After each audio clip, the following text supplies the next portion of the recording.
This is Made for More Living with Johnny Jennings. Online at madeformorerealty.com. So we are back with Matt Bingaman. And before we went on the break, we were talking about two things. One, how you got to do your due diligence, make sure you know what you're buying when you're purchasing commercial real estate. And two, how your real estate agent should have a partner in commercial.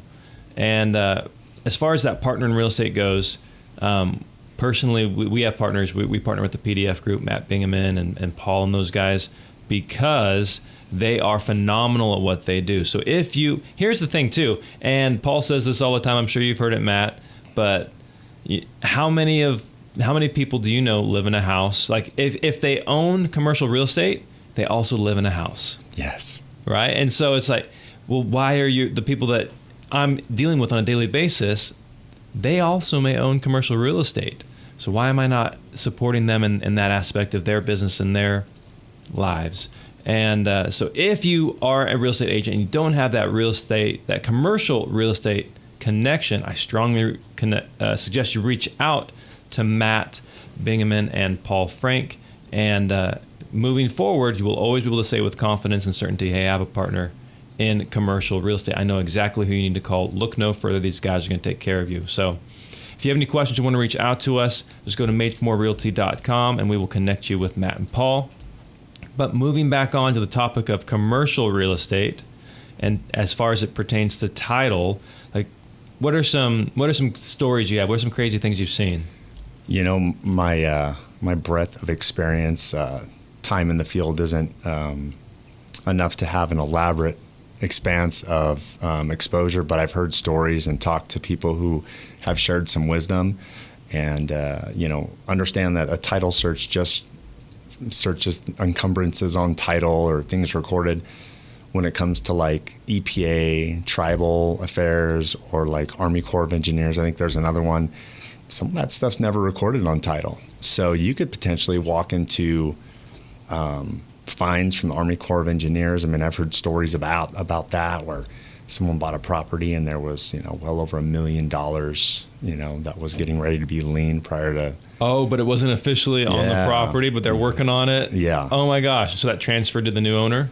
Yeah. I don't know how it ended up, but I can just tell you it should scare the pants off you, because could you imagine if you are working in the residential realm and they said, hey, we need some help with the commercial deal. You say, I'd love to help you. I want to be your go-to guy.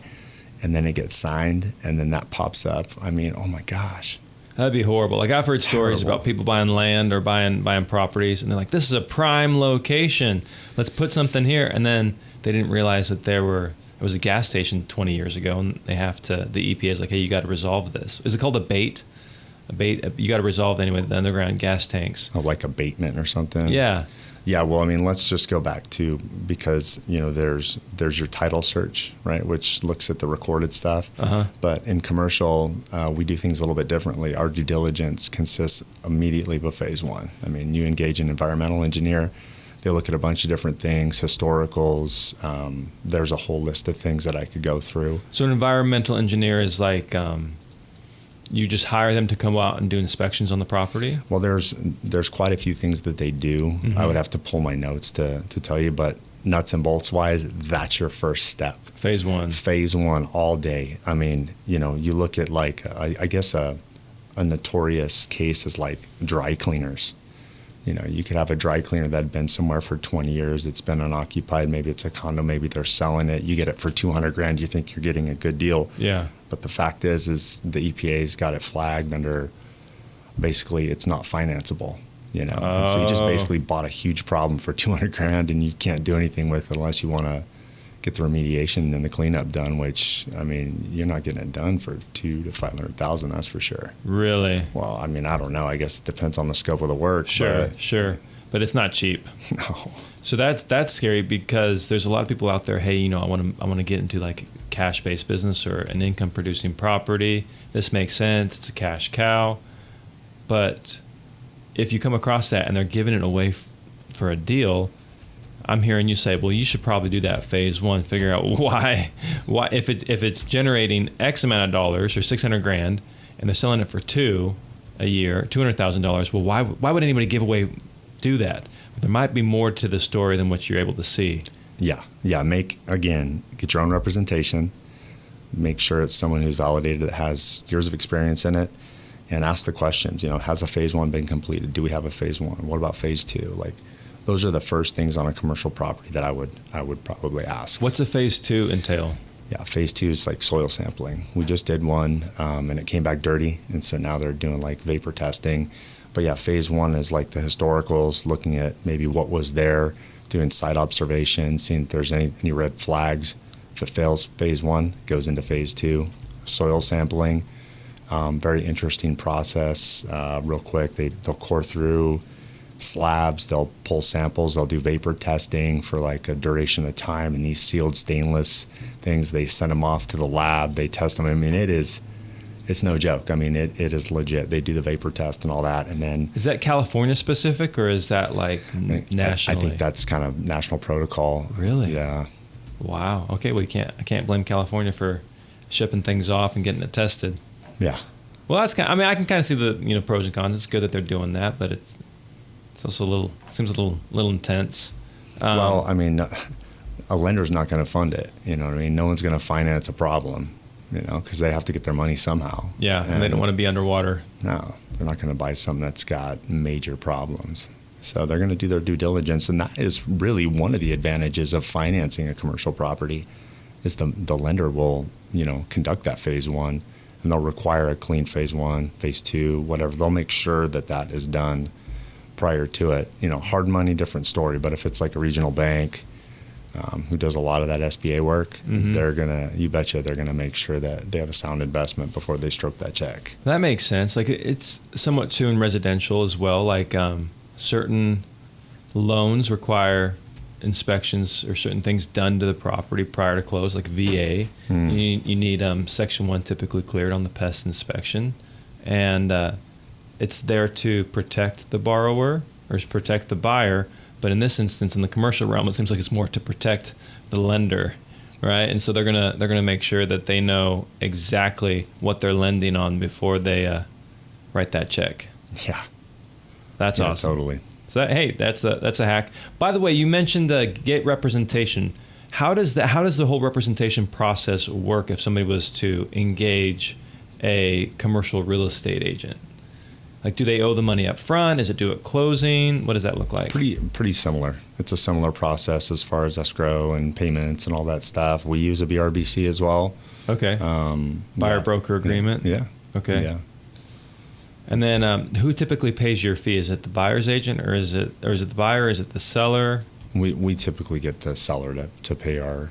Okay. Yeah, and I've heard stories dealing with some of the big houses that they'll come in and demand all the commission. Like, we'll buy this land, but we want 5% commission for our buyer, and we're like, well, there's only 5 to split between 2 of us. What do you want to do? Yeah. So that happens too, I guess. Okay, and so that's then negotiable how the splits work out? Yeah. Yeah, I remember having Paul on the show either right before or right after the laws changed on the residential side, because it used to be predetermined. Like, the listing agent would take the listing and it would be, hey, this is how much I'm getting paid, here's how much the buyer's agent is getting paid, regardless of if that buyer's agent brought you a good buyer or a bad, a not so great offer. And but now it's part of the negotiation process. And Paul, I remember Paul telling me that's exactly how it's been in commercial forever. Like, if you bring a well-qualified buyer, it's like, hey, if you want to work with my buyer, here's the fee I'm charging. If the buyer is not that great, then you are not able to command such a high fee. So it's pretty cool that there is that little bit of crossover between commercial and residential, but as far as I know, that's all that there is. Before we go to the next break, I do want to just touch on, again, that triple net lease. So you mentioned, I think there was the Chick-fil-A thing in Tennessee. Yeah. Tennessee? Great example. Yeah. So where does somebody go to find these opportunities? Do they need to engage like a commercial real estate broker, or? Call Matt Bingaman at 916-513-0217. There you go. Being a commercial agent, I pay a lot of money a month, and I have CoStar access. So, which is better than LoopNet.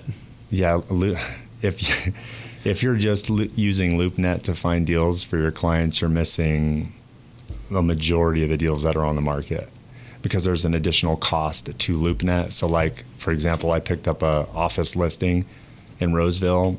It doesn't really make sense to pay the extra money for the LoopNet exposure when more than likely we'll probably just secure the tenant via CoStar. Yeah, you're missing out on a huge opportunity if you're just searching LoopNet. So sorry to go off on a tangent. No, that's good. That's good. Actually, when we come back from the break, I want to talk about the difference because everybody thinks I can just find it on LoopNet. You'll find some stuff on LoopNet. We'll touch on it right after this. Growing up, you heard there's no guarantees in life, right? Well, actually, they lied. There is one, and that's from Johnny Jennings and his team at Made for More Realty. Here's their offer. It's guaranteed. They're going to give you 3 cash offers on your home in as-is condition. What does that mean? You don't have to do any repairs, no open houses, no showings, no organization. Just bam, 1, 2, 3 at least cash offers on your home. It's easy. It's simple. If that's what you're looking for, just Google Johnny Jennings with Made for More Realty and ask him, hey, I want 3 cash offers on my home. I want it to be simple and easy because I'm already overwhelmed with life. I'm trying to get this thing done. Show me the 3 cash offers. Guaranteed. Google Johnny Jennings with Made for More Realty and get more for your home.